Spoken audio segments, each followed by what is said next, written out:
Hello everyone, welcome back to Financeable. I hope you all are doing great. So in today's video, I'm gonna show you how you can activate your Buckle credit card.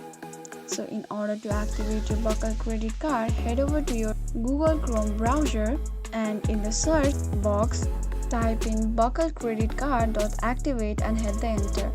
Click on the first link that appears.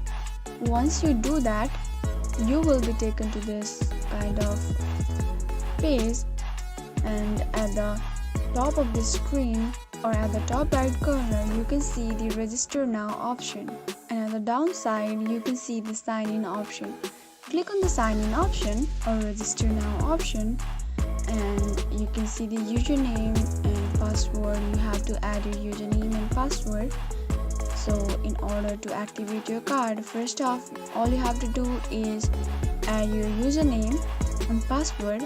And you can also click on remember me if you want to remember your password the next time you log in or sign in. If you found the video to be helpful, please do not forget to subscribe to our channel and also press the notification bell for more updates. I'll see you again in next video. Goodbye till then.